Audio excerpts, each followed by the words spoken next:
All right, all right. Welcome back to another Tenement TV. Thursday, September 19th. We got a loaded show here today for you guys. Happy to welcome on some guests. We got the Plug and Monza here. Good. Plug does a little bit of his own streaming every day, 7 days a week. 7 days Uh, a week. Dedication, baby. right, giving out Sports Alpha 7 days a week. Um, Monza out here near week every single week, shilling alpha on the daily on his Twitter page. So be sure to check that out. Guys, how are we doing? I'm doing good, man. Appreciate you having me on today. Uh, I know we're going to be talking some football over the weekend. Super excited about it. We've seen a lot of big upsets just throughout college and NFL. I'm kind of wondering when are the tables going to flip? Maybe week three is it, but for the NFL, but we'll see. Definitely excited to talk some football with you, man. Yeah, absolutely. And I know that um yeah, week 2 it was a bloodbath out there, especially the dogs were barking. The dogs Yeah. were barking really loudly in week 2 and it'll be interesting to kind of see how things start to settle out and take shape as the season rolls along. Monza, how are we doing? What were the last time we heard from you was you were making picks, firing off on the UFC card. Oh yeah, man. So didn't know if you Yeah, had any like just lingering thoughts or hot takes coming off of the UFC at the Sphere. man. Overall, Spheres seemed cool. Seemed cool to be there in person. I thought the show they put on was chill. I was at the little local casino with my boys, so it was a good time as always. But pretty disappointing main event and co-main event, to be honest. Not just like as I lost money and the people that I liked watched, but I thought it was just two pretty boring fights at the end there. I mean, Marab was just in control of the whole fight, which was cool. He did his thing, which was, if we thought if he was going to win, he was just going to get control and take that top control. Probably not do too much damage with it, or throw any really submission attempts, and that's pretty much what happened. O'Malley just kind of looked slow, or I don't know if it was like he didn't want to be there. They said he had like an injury 10 weeks out or something like that, but he just didn't seem like his head was really in it from the start. But yeah, there were some cool fights. I don't really remember what the girl's name was, but this one girl, she had a cut from the top of her forehead, from like past her nose, all one cut. It was the craziest injury I've ever seen in a UFC fight. So there was some carnage in the Sphere. So overall, it was a pretty decent card, but would have liked to see a little more entertainment there at the end. What do you guys think? So they've said that it's going to be a one-off, that that's the only one that they're ever going to do there. What do you think that's true? It Nah, was too popular. It was yeah, Right, too go popular. back. Yeah, right. they're going. It. I don't know if White is gonna.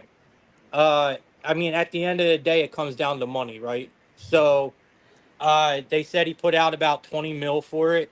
So, obviously, we're not going to know what he brought back. I mean, you could look up on the internet and see maybe obviously the return on investment, what he got.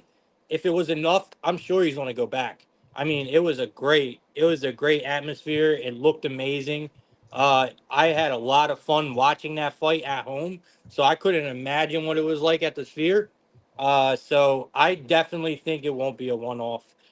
There is so much that you could do with a arena like that, where there's just too many opportunities. There's too much you could do with a setting like that, where especially with a sport like UFC, it could be he could have another event just like that.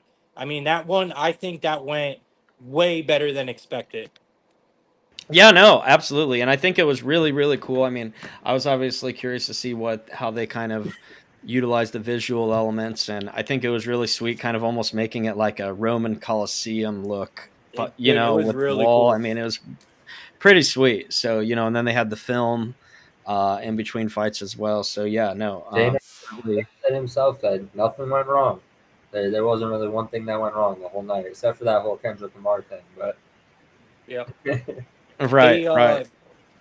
uh the I mean, one of the best fights, man, and I can't believe I'm trying to look it up now. It was the best fight that I have ever watched in UFC was in Noche. And I am just lost for words right now. I cannot I can't remember remember, either of their names either. It was the one where the guy just like would not go down. bro. He was getting his ass kicked for like a minute and a half straight. It was Wouldn't go down. absolutely amazing, bro. That's It like was an that might be the amazing best fight. round I've I ever was seen. in front of my It TV was the boxing with the TV, bro. Zell Huber and Ribovich. Yes, Robovich. That's Yeah, who it and was. Zell Huber. Yeah, yeah, yeah. Bro, that fight was incredible. The best fight that I have ever seen on in my life, bro. In my life. And I grew up in Camden, New Jersey, bro. So that was literally the best fight that I've ever seen in my life. That was amazing. I had so much fun watching Noche. I was highly disappointed with O'Malley. Um it was and I'm not like a guy that's like all about like, conspiracies and shit. But bro, it was almost obvious that you knew that McCall was going to win that fight from the get, Yeah. from the very rip. You go back and watch film on O'Malley. Have y'all ever seen him look like that in a ring? And It you're was weird. fighting for your belt on the Marab was biggest fighting stage you've like ever been in, O'Malley. huh, Marab was fighting like O'Malley with all the feints, all the bro? everything. It was so weird. It was completely weird, bro. And you're not only on the biggest stage that you ever fought on, right? And you got this huge fan base following you. You're fighting for your belt, my dude. Like, and where, bro, you literally looked upset the moment you stepped in the ring. You looked like you knew what was about to happen. Like, and I hate that because it just made me look a little different, like, at the sport a little bit right there. And obviously you'll never know if it's true or not, but somewhere I believe something was configured there. It was really weird, man. I don't know. I felt really weird about that whole fight. Yeah, Maybe. no, and here's the thing. It's like we guess we all kind of knew what O'Malley was going to be looking for, which is just hey, the death punch, right? The knockout blow, Right. whether that comes from a kick or from the fist, that was ultimately always going to be the only path to him winning. It like I'm pretty sure O'Malley landed like single digit kicks in the whole Yeah. fight. he barely threw any, it felt like. I So mean, Dude, and wasn't the strike differential like something crazy? it was probably like I think I saw 46 to 200 something. It was insane, bro. Absolutely insane. yeah, and it's just like with a guy that has a motor like that, because ultimately, I mean, if you're just a knockout specialist, the way that O'Malley is, you're basically hoping that hey, you can kind of outlast your opponent. Maybe those hands start to drop down, and then that's when you Mm-hmm. kind of get your crack. A guy like Marab, he's not going to be dropping those hands, like because he's Nope. not going to tire out. I mean, you're not going to outlast him, Nope. and he just flat out never got a shot. So yeah, no, it was. To say that O'Malley's going for surgery first week in October for something that he suffered before the fight in his hip. He tore something, but Really? I didn't know that. I didn't allegedly hear that. Yeah, said we got like 10 weeks before. our guy down here saying he couldn't connect like usual, which I definitely agree with it. I think he saw or he realized very quickly the same thing that we all did as well, which was that knockout opportunity ain't coming. Like Yeah. it's not gonna come, and He found it it's though. I'm about to get 40 like seconds. and like to his credit, he didn't necessarily get like his ass kicked. It's not like he No. left like bloodied up and beaten down, but he knew he was in for a long night. I think right away it was like, oh Uh-huh. man, this isn't gonna end well. But um, yeah, no, it was good to see. Interested to see kind of where things go from here. But speaking of which, getting into NFL Week 3 uh, tonight, Thursday Night Football, we have Jets and Patriots. Right now, it's sitting at the Jets are a 6-point favorite. Total sitting around 38.5.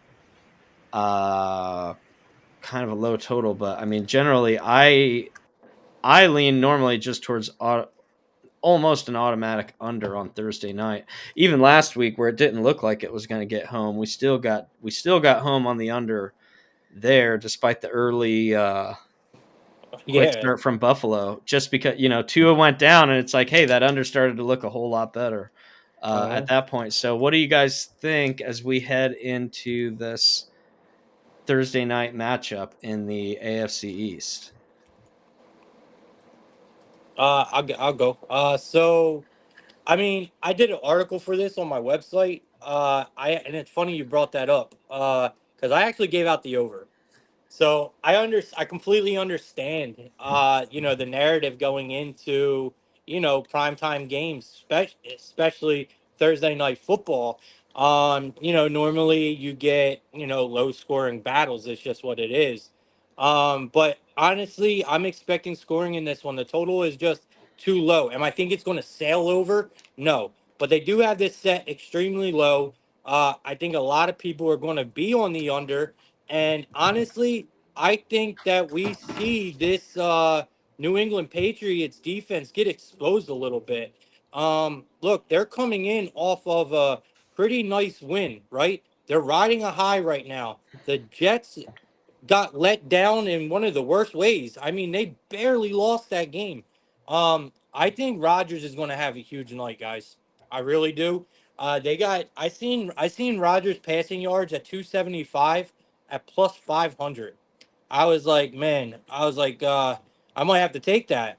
So I actually gave it out as one of my free plays, his passing yards to go over. I think he comes out fired up, man. I think this Jets team is a little underestimated. There's a lot of talk around Rodgers right now because of last game, where I think he actually didn't look that bad. So I do think he comes out. I think the Jets come in here a little on the high horse, and I think they get knocked down a little bit here. The Patriots come in on a high horse and they get knocked down a little bit. So I'm expecting some points from the Jets for sure. I'm expecting Aaron Rodgers to have a big game one way or another. And yeah, I think the Jets pull this one out in a pretty decent fashion here. Well, it's funny you mentioned the Aaron Rodgers passing total prop, because last week when we were previewing Dolphins Bills, I mentioned how not only were the Bills 6-0, Josh Allen was 6-0 in his last six Thursday night games. I also rattled off his passing yards totals for each of those, and the lowest one was 308, and there was some 350s and some 400s passing yards in there. And last week, his passing yards total was sitting at around 245, I want to say. Yeah. And I'm like, this is 60 yards lower than the least he's ever thrown on a Thursday night. Lo and behold, the Bills, they won by they won by margin, and yet he didn't even get close to that over, and I wouldn't even blame him. I wouldn't even say that was his fault. It was because Tua couldn't stop throwing picks, and he didn't have to throw for a lot of passing yards, So that's the only thing that I get worried about, where especially taking a favorite. I mean, I don't know. I could see it. I mean, at the same time, I feel a little bit differently with Aaron Rodgers, just because when you're 38, 39, I mean, Achilles is a really, really tough injury to come back from at any age. And we've seen in a lot of sports where guys that, you rupture that Achilles, it's harder to come back the same. And especially when you're planting, you're trying to drive from your lower body, drive the ball down the field. We saw, as Monza can attest to, Damian Lillard completely washed after he ruptured his Achilles, right? No, no, that's not what you saw at all. But yeah, no. Anyway, like I said, it is interesting to see such a low total posted for Thursday night. But we've had two defenses that have looked good early in the season. I don't know that anybody's super concerned about Jacoby Brissett and the Patriots lighting up the scoreboard, but I do think that at some point, I mean, people do need to see some production here from the Jets offense too, because if they, even on a short week, even with a Thursday night, and with a division opponent, if they have another dud offensively tonight, I mean, let's just say even if they win, you know, 17-10, people are still going to be saying, "Hey, like this offense is not what it's expected to Oh, be." absolutely. Like, They got to come out like and there's put going to be points up. questions. Yeah, Yes. right. Like there's definitely going to be questions asked of this offense, and especially what's to be expected moving forward, because we already know the deal with the defense. This was the same deal we had last year. So anyway, moving on. I was gonna Monza, did say you have any? yeah, What's that? there's nothing I'd love more than to see Aaron Rodgers cook again. And you know that. I mean, I've been a Packers fan my whole life, right? So watching that man cook is something special. So I mean, I think he's still got it in him. There was I don't think he looked that bad last week either. And I think they might have found a little something in the running game too. So I don't know about the over 275. I don't hate it at all. Like if that was at plus 500, like fuck, dude, I would have That's hit what I'm this shit saying. It too. was Like the that's, total. It I would was have the done it all price that day. got me. Like I mean, hell yeah, um, dude, that guy can light it up any day of the week. He doesn't need to plant to throw. You know, like he's thrown off 1 foot, no feet, backwards, sideways, like his whole life. So I'm not really too worried about the Achilles in terms of like his throwing power or accuracy or anything like that. But we'll see. You know, Yeah, and I mean they certainly have no shortage of weapons on that offense for No, him to distribute to. So, if we do see more struggles, then I think that the questions start to become a whole lot more valid moving forward. But as we move forward, into week 3, are there any matchups in particular that stick out? Like Plug, I see you're repping the Saints jersey there. They've obviously been very surprising, bro, they've been coming out amazing. hot out of the gates, Yeah, they've been hot off the amazing. blocks for New Orleans. They come in as a 3-point favorite to the Eagles. Do you have any angles or leans there that you liked? Uh, Not really. I was on. I actually had Hertz for a touchdown in that game, and he barely pulled that out for me. But I didn't bet that game at all, really. I sat back, more or less watched it. My whole family is Eagle fans. I am not, hence the Saints. My sister is a huge Saints fan. So I am cursed now on wait. I got a couple Saints jerseys, but I'm cursed on wearing this until the Eagles lose.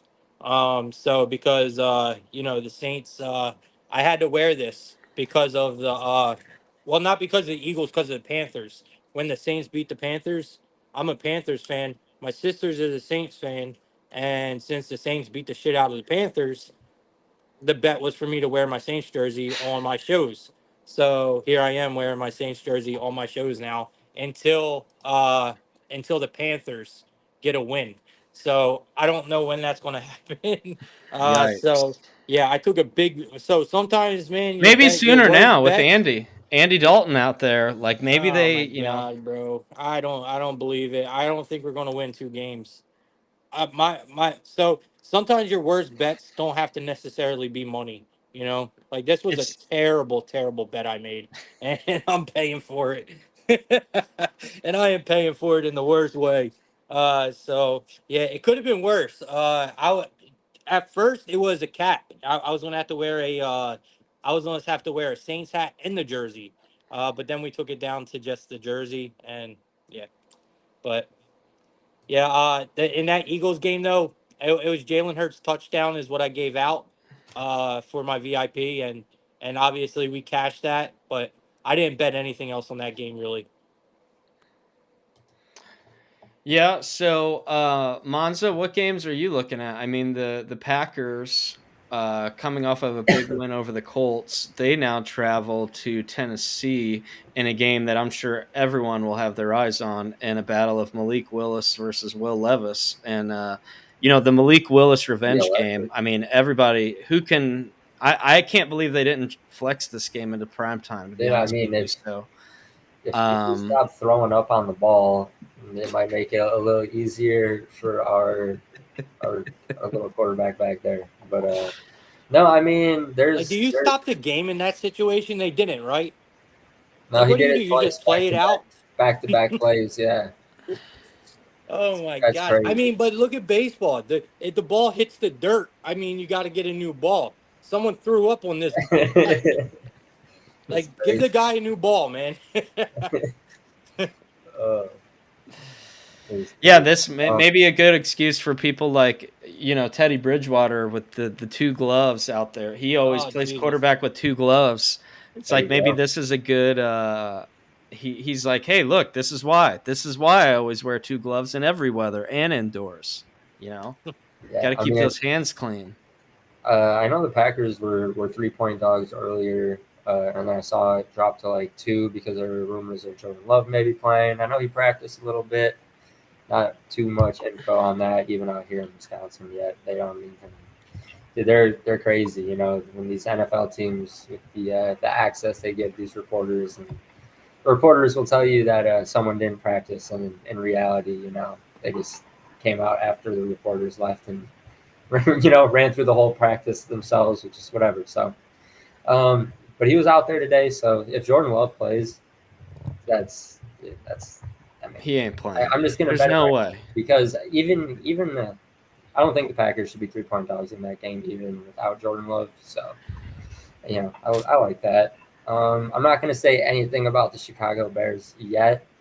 I'm just going to let that one simmer. Might just let it simmer all season and laugh.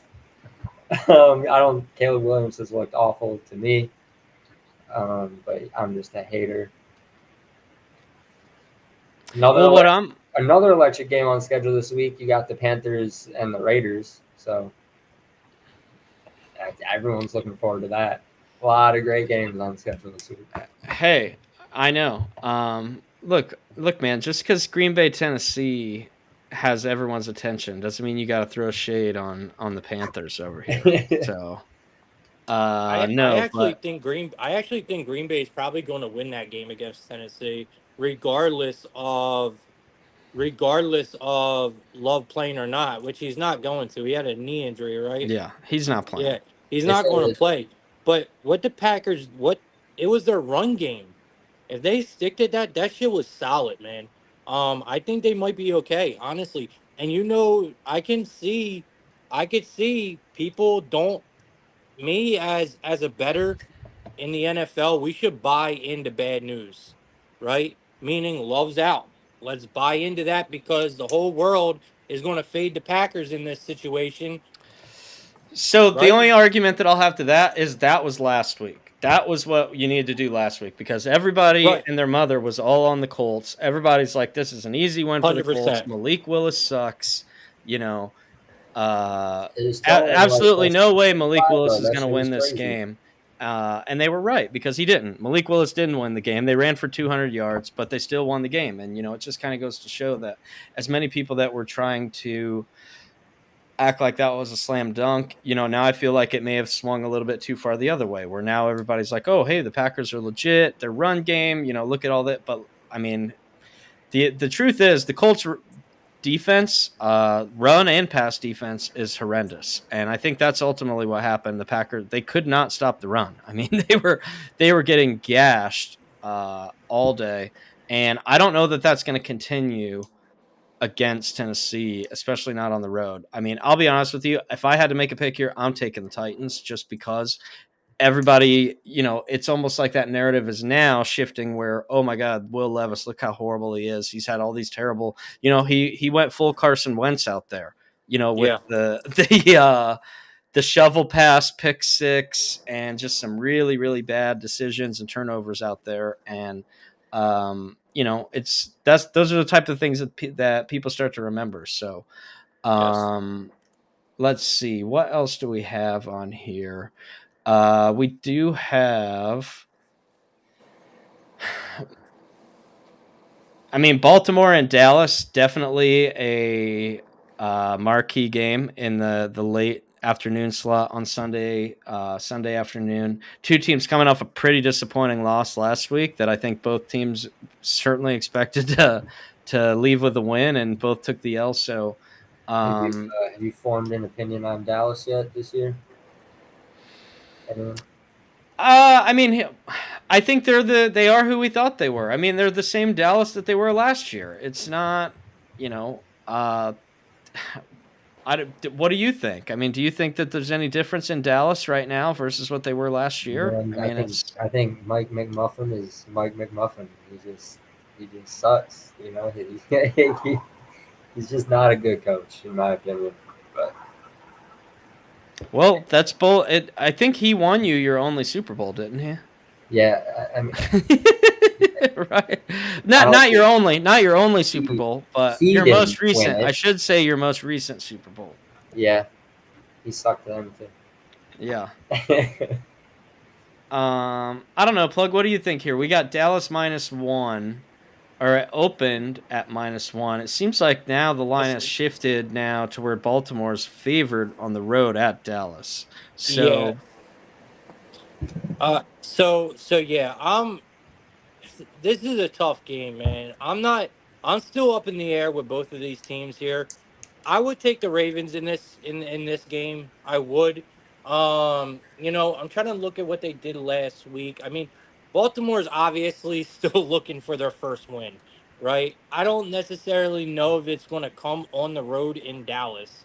It's kind of tough to see, but I mean, the Cowboys are, I mean, they just took a blowout loss to the Saints, bro.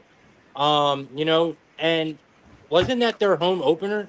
yeah, I mean, both teams lost at home last Yeah, week. The bro. Ravens losing to Oakland and Dallas, getting blasted by the Saints. And the line has switched to Baltimore favored. So obviously the public is backing the Ravens here. This is a very tough game for me, man. This is actually the Dallas opened up as a dog, didn't they? What Or are it you shows seeing they? here for me, it shows that they opened -1, Okay, all right. and it flipped to -1 the other way. So Okay. So yeah, it is a very tough game, man.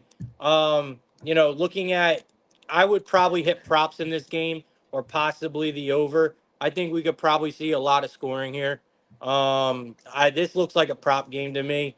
If you were to catch some early lines, like I would love to see how this line moves farther to see where it keeps going. But I mean, if you look at the Ravens, I'm trying to look up their head-to-head games now because that'll give me a better understanding. I mean, we didn't see.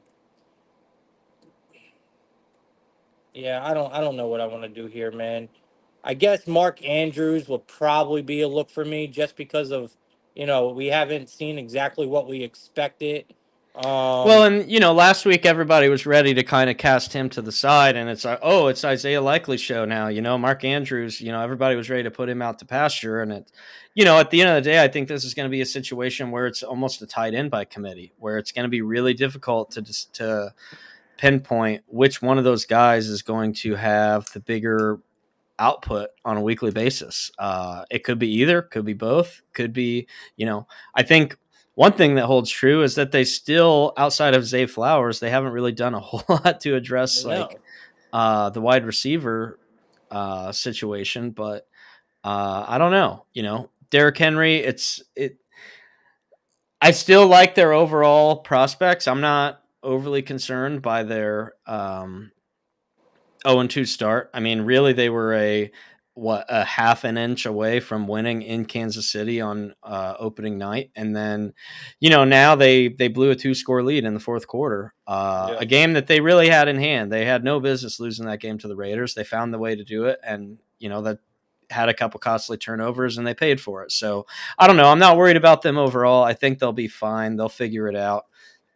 This is a little bit of a tough spot to do it, but ultimately, Yeah, I do think that they are the better team than Dallas. They're the more complete team, I feel like, than Dallas. 100%.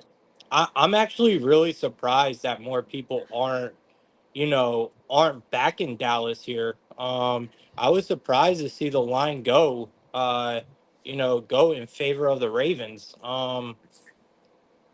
Yeah, I don't know, man. This is a very tough game for me right now.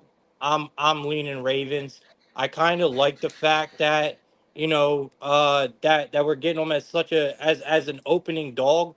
Do I like the fact that they're now favored? No, but I think that might be able to change because it's hard for me to see like the initial public being on the Ravens here going into Dallas down to 0-2 right now. Like it's hard for me to see the public actually being on them here. So if this line does indeed go back in favor of Dallas, then yeah, I'm definitely taking the Ravens here. Yeah, I think I agree. And if it gets up, like let's say if it were to flip where Dallas was a -1, I would almost that would be an automatic teaser ad for me to Baltimore, 6 point teaser, get them up to the +7. I mean, that would just be a Yep. slam dunk for me.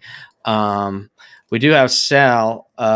He says the Ravens got this. No way they're going 0-3 to start the season.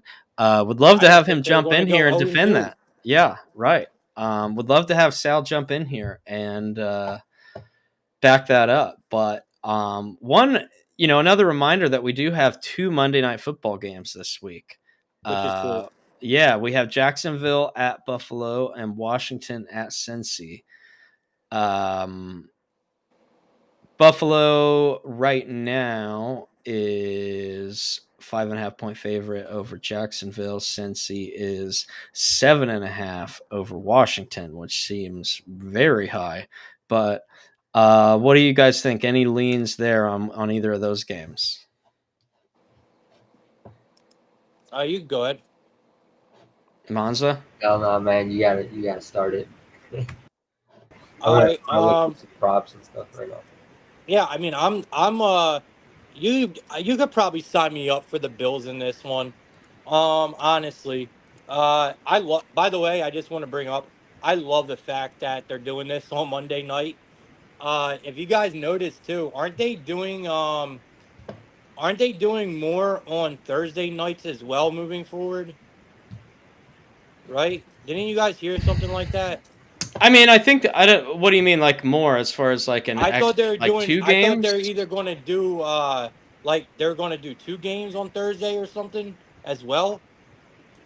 I don't know. I don't know. I know that they're free. I mean, there's a Thursday night game every week. Yeah, I That know, is but I something heard that's a they're little bit doing new, something but more because it's doing something with college football. I heard it on a college football broadcast. I was watching a college football game last week, and they said something about NFL schedule on I think that Thursday. they might have been talking about the Friday game because how the NFL had that Friday game last week, and it was the first time they were allowed to do that. There used to actually be a restriction where they couldn't have Friday night games, and it had something to do with like high school football. Like they didn't Oh, want okay, all right, yeah. it interfering with high school football, and now there was some sort of temporary or like there was like an exception that they were able to find like a loophole where now that's lifted and they were able to play. So yeah, that allowed them to play that Friday night game in Brazil. Maybe that's what I was hearing. Yeah, I wasn't quite sure. That's why I just wanted to ask. But on the Bills and Jaguars game, man, like I said, I like the Bills, man. I think this is obviously we think it every year. I'm not a fan of the Bills, but I do like their team. The Jaguars, they could easily be 2-0 on the season. They could be, but I- them the Jaguars penalties, their turnovers, you can't do that, bro. If they have that many turnovers and penalties against the Bills, this game is going to be, you know, uh 28-10 in the first quarter.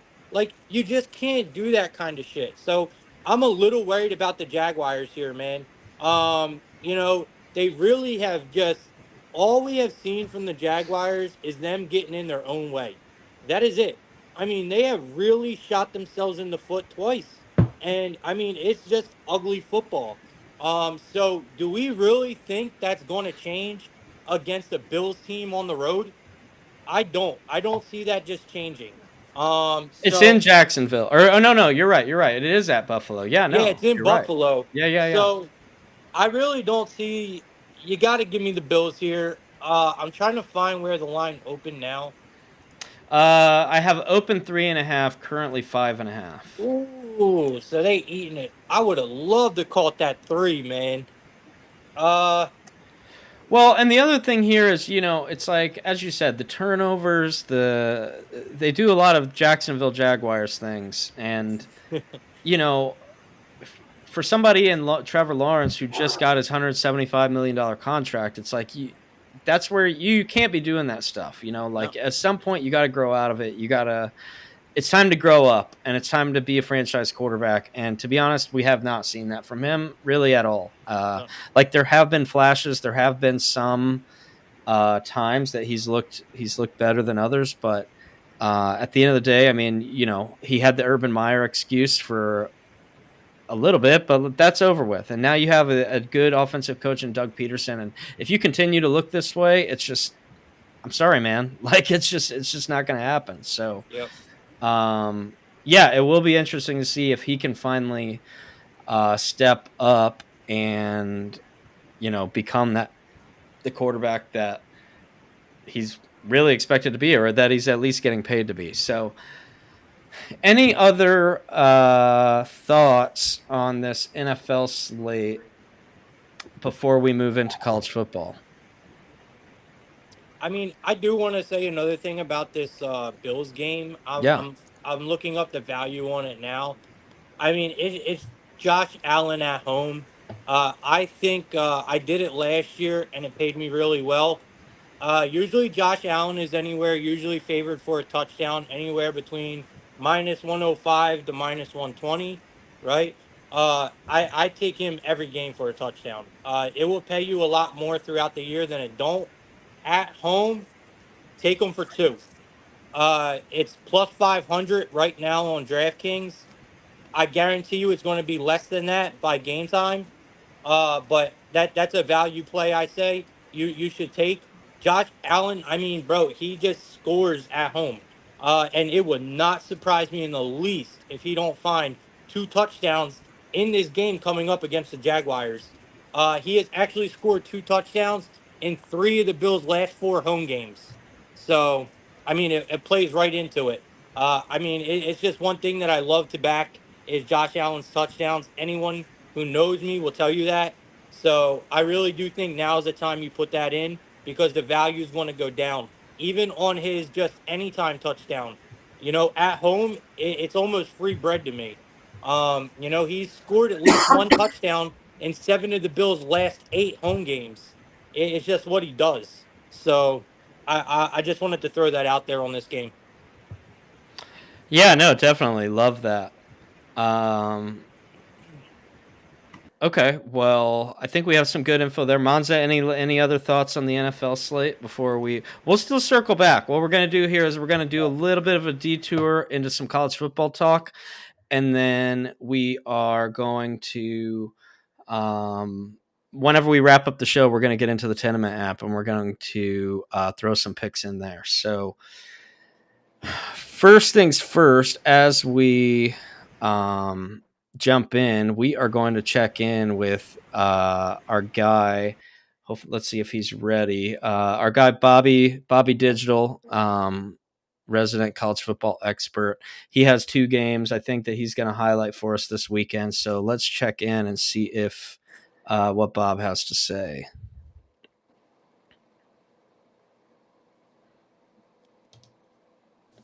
First marquee game, Tennessee and Oklahoma. Current market, Tennessee -7, total about 57.5. This is a classic battle between matchup and numbers. Going into the season, we had some concerns about the Oklahoma offensive line that was replacing its entire unit, and those fears have kind of come to fruition as they've struggled a little bit early, especially run blocking against non-conference foes in Houston and Tulane. Meanwhile, Tennessee comes in with one of the best defensive lines in the country, led by star defensive end James Pierce. Tennessee's quarterback Nico Iamaleava has absolutely destroyed NC State and a couple other tomato cans in non-conference play and really looks the part in all facets. This is going to be one of the toughest tests for both teams thus far. Tennessee's offense has a ton of gaudy numbers, just crushing opponents thus far, but it is Nico's first career road start. Oklahoma head coach Brent Venables has talked about wanting to establish the run a bunch this week, despite some of those offensive line troubles in run blocking and early going. Tennessee's defensive weakness thus far is its secondary. So it'll be a big test to see if quarterback Jackson Arnold can take advantage of that. However, the wide receiver position has had a couple injuries on the Oklahoma side, so we'll see if those guys are healthy going forward. Matchup wise, this really leans towards the Volunteers. However, from a numbers perspective, I can't get to the number. In the summer, look ahead's had Oklahoma as a small favorite, and I've adjusted Tennessee up plenty and Oklahoma down in the early going. I'm currently sitting at Tennessee minus 6.3 according to my numbers. So from a side perspective, I can't lay the 7, and can only look to the home dog if I was forced to play a side. However, with the step up in class, with the defensive talent Tennessee's offense is playing, and Oklahoma's offense having little matchup troubles, particularly blocking up front, I might look to the under here at 57.5. The only thing that scares me and has prevented me from clicking the button has been a potential tempo by both teams, and the Sooners offense not getting something going to the extent where it causes the Oklahoma defense to be on the field a ton and break down late. On to the second marquee matchup, USC and Michigan. Michigan named Alex Orji at starting quarterbacks this week, benching ineffective passing quarterback Davis Warren. Orji has only thrown 6 passes this year and really struggles in that aspect of the position. I fully expect Michigan to employ a Penn State-like game plan that they had last year, where they'll attempt very little, if not any, passes in this game and more closely resemble an option team. Michigan's best pass catcher, Colton Loveland, is hurt and is questionable for the game. This only amplifies that if he can't go, I don't think Michigan has any quality pass catchers in this game. And USC's vastly improved defensive coaching staff has really helped in the early going as they look really good blocking a really good LSU team in game 1 and shutting out Utah State, who is what it is, but then getting a shutout is really good in week 2. On the other side of the ball, Michigan's defensive coordinator, Wink Martindale, really only has one pitch, and that's to constantly blitz. He's no longer in the NFL for the refusal to adapt to a scheme because that's all he wants to do. USC quarterback Miller Moss has a quick release and is getting out the ball in just over 2 seconds in his 3 starts, really playing within the structure of Lincoln Riley's offense. Michigan, I think, is going to want to grind this out, limit possessions, and rely on their elite defensive talent to try and slow down Lincoln Riley's USC offense. I bet the under at 46.5 earlier in this week. It's a little thin now at 44.5, but ultimately I would still play it there or look towards the first half. A couple other best bets I'll leave you with just to finish it out in some random games. I bet Buffalo plus 14 this week against Northern Illinois in a letdown spot, coming off a bye for the Huskies after beating number 5 Notre Dame a couple weeks back. And then I really like East Carolina plus 6.5. That's good to about 6 against Liberty. I just make that game smaller and a little bit down on Liberty with some injuries and just kind of think they're living off last year. Appreciate the time. Back to you, Zach. Yeah, thank you, Bob. Glad you were able to kind of jump in and give us a little recap looking ahead into the marquee matchups this weekend. Plug anything that you like there or any other college football games that you have an eye on. I think you're muted. I turned it off during the thing. Thank you. So I definitely like the fact that he brought up this Tennessee game. I'm not big on Michigan, so I don't really have nothing for that one, but I can definitely tap in on this Tennessee game. So I agree. I think it is Tennessee. I don't think you have to worry so much about laying the points as Bob was. I think you can lay the points here. I think they cruise. I think this should be a pretty easy win. I mean, there is no one I can see on Oklahoma that is going to be able to stop Imalava. I mean, there's no one. I just think that he's a monster in his own right. I don't know. I mean, they should have no problem scoring here is my whole thing. Tennessee. I think they get the job done pretty easily. So I think we lay the 7 here or the 6.5, wherever you get it at, with Tennessee. I don't think we have to really worry about it. I think they could win this by 2 touchdowns. So I definitely think that they're just the overall better team. I like Tennessee a lot. Like I said, I just see no one slowing him down in this game. So I love Tennessee here. I think we're getting a pretty good number for a really good team. Yeah, no, and Tennessee is certainly looks like they're going to be a force to be reckoned with. More likely than not, going to probably slip into the playoffs, and then we'll see. I mean, maybe what kind of damage they can do. I mean, they're very good in the trenches. Obviously, have a game wrecker at QB now with Nico and Iamaliava. Yeah, But I don't know how to say it um, either. yeah, I mean they're very athletic, they're very fast, and I think that they're certainly in the mix. So a team that's going to be kind of fun to watch as we um, work through the season. So good little college football. Not the strongest slate, but there's major Saturdays on the way. We still have some pretty good matchups nonetheless. So we will move into um, climbing on board the Hot Take Express, which I know Monza's been waiting for because he certainly has some hot takes to bring to the table here today. So, Monza, what is your hottest take of the week? Please enlighten us. I don't know, man. I got a couple. I feel like they're equal. They're equally as hot. But if you were to look at the betting odds, it's probably that Caitlin Clark should be MVP. There's no way in hell she won't get a single vote. Probably it won't even be close. But you go from the worst team in the league to what are they, fifth or sixth right now? I think they're sixth. Which I mean, what is there, 12 teams in the league? But still, I mean, she is absolutely carrying that team. The greatest rookie season of anyone ever, most assists of anyone in a season ever, most points by a rookie ever. It's not even close. The fact that the rookie of the year conversation is even that close for a while is insane. Just give her the MVP in my opinion. And then while you're at it, give Jackson Churio the National League Rookie of the Year because that kid is an absolute dog. He is a dog. You got Paul Skeens out there. I don't know what's really going on with him right now. Dude, Jackson Churio, the first team in the Brewers are the first team in the MLB to clinch their division, and he is. I wouldn't say he's the best player on that team right now, but second best player behind our catcher Contreras, and he's 20 years old, 20 home runs, 20 stolen bases, got like 80 RBIs, ton of clutch moments. Give him that. Started off the season pretty slow too, but what a lot of Really people are bad. saying with the Brewers. Not pretty slow, really bad. Yeah, You I'll drop say what everybody is saying with the Brewers though is that first team in, first team out. That's the way that their playoff run is looking. That's how they normally go for the Yeah. Brewers. For being honest, you get your little. I know we'll have our eye on first inning Freddie. That's for sure. I love betting the Brewers this time of year. I always have. I always will. They make you good money this time of year. Yeah, a lot of good World Series runs, right? Yeah. Yeah, right. No, but I mean, hey, dude. I mean, during the regular season.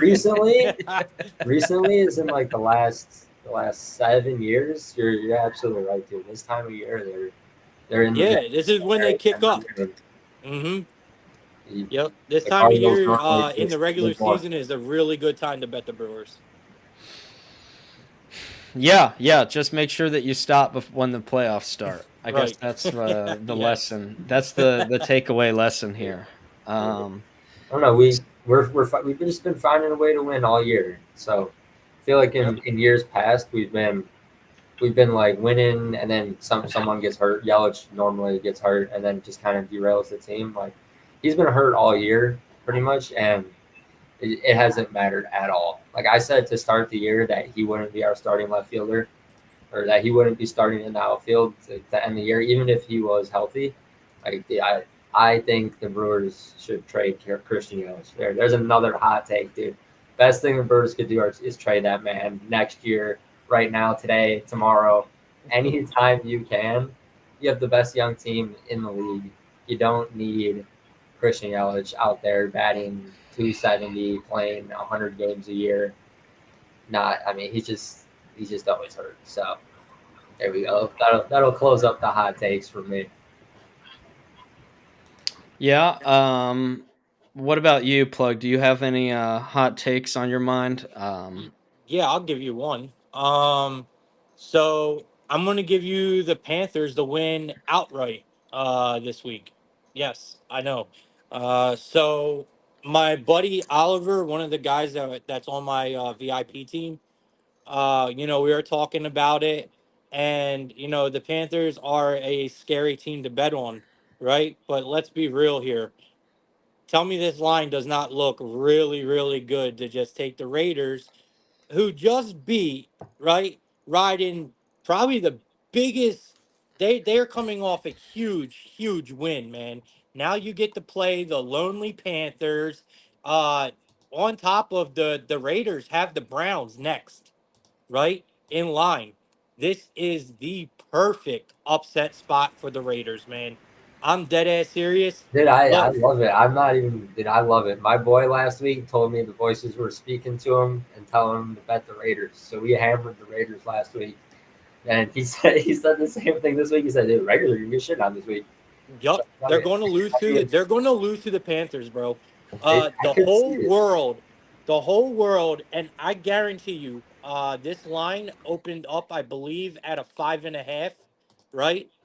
It's already now at a 5, okay, in favor of the Raiders, knowing damn well no one's betting the Panthers. This line by game time, if this thing is at 4.5, bro, it is an absolute Panther smash spot for me. And I give credit to my boy Ozzy Caps Oliver for this. He put me onto it. The more I'm looking at this, man, the more I know. If you've been betting long enough, y'all know this is how it goes, right? I mean, you got the Panthers. They look horrible. No one wants anything to do with them. You got the Raiders coming off of probably, which is going to be their biggest win of the year, right? And I mean, they got the Browns on deck. I mean, this looks like a perfect letdown spot for the Raiders and Minshew for me. I'm all over the Panthers this week, man. So the only thing that I'll say is that generally I would agree. I agree with all the points that were made. However, I've lost way too much damn money betting on the Panthers the last I two agree. years because I went in with these exact same points a lot of times last year. Um, Already started off this year. I've already lost money on betting on them this year, including last week where they just got absolutely dump trucked. So it gets a little bit harder and harder to trust with. It's not even trust, it's just kind of like at this point They can't play football. yeah, Yeah, it's just I kind of know. like it's Believe like me, I know. who's the dummy here. Like I keep betting on this team, Yep. and because the numbers indicate that I should and the splits indicate that I should, and everything points to, hey, like there is value on this team, and then they just uh let me down in humiliating fashion time and time Yep. again. So I I completely agree. I can't get there with them right now because I just kind of need to see it. It's like I'm not going to keep riding this dead horse. I need to see it before I'm willing to trust them again, and maybe more than once. I might need to see it more than once. So I agree. one other just interesting note I did forget to mention in the college football segment is we are going to see Arch Manning make his first start of the season. I know last week he came in when Quinn Ewers was injured. They just announced a little bit earlier today that Arch Manning is going to be starting for Texas this week, making the first start of his college career. So certainly something fun, exciting to watch. A lot of people have their eyes on that. I mean, when Ewers comes back, he's still going to be the starter. I don't think this is a situation where Arch is just going to have the starting job now, but No, I mean, but that is the best backup you could possibly have. I mean, yeah, Jesus Christ, you go from yours to Arch. I mean, come on, man. It's like, yeah, they were set up pretty nicely there. yeah, no, absolutely. At the very least, it kind of gives, kind of an extra thing to watch out for. I mean, everybody knows Quinn Ewers is good. He's going to be a top 10 NFL pick in all likelihood, barring some type of serious injury or something, but I think that in a couple of years, we're going to see Manning up there as well. So Okay, so as we move forward, let's get the app loaded up here.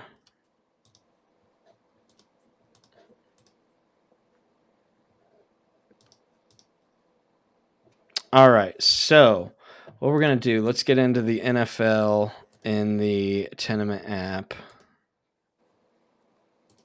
No, there we go. Let's get the NFL pulled up. I'm gonna go around the horn. We can start with. Let's start with Monza. I'm gonna put you on the spot. What is your best pick on the board here? Just straight up winners in the NFL this week in the Tenement app. Just any of them. Yeah. Make your pick of the week for the NFL? Dude, I mean, my pick of the week is just gonna be Packers. Packers all day, dude. Give me my Packers. And yeah, that's it. Wow, 19%. Only 19% on the Packers. So not a ton of public support. We'll see. Maybe you can shift the narrative here. Plug, what do you like? What's your go-to pick here?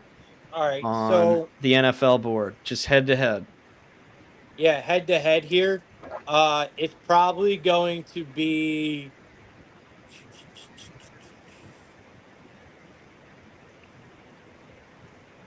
Yeah, you got to give me. It almost looks a bit trappy, but you got to give me the Texans here. I'm going to take the Texans on the money line at a -135. Yeah, give me the Buccaneers too. Interesting. Okay.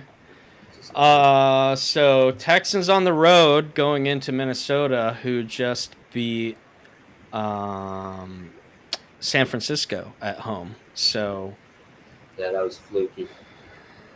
That just means we're getting a good price on the Texans now. I don't know that I would say it was fluky, but we will see. I'm gonna go with Seattle here. I don't understand what people are saying. 78% here with Miami.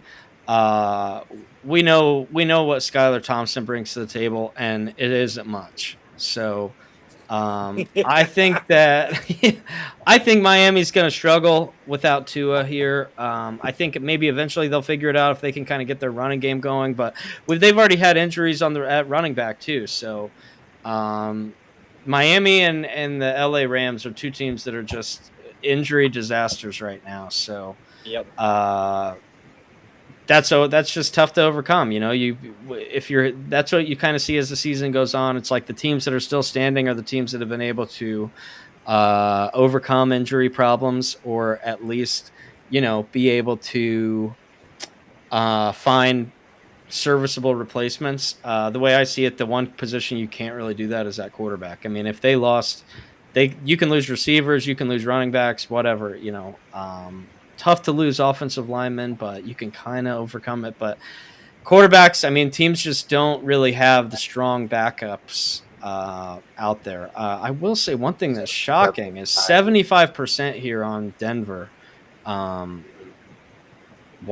I don't know. I don't know what people are seeing with Denver that they've been so impressed with, but I certainly have not seen it. Another one, 80% on the Giants at Cleveland here.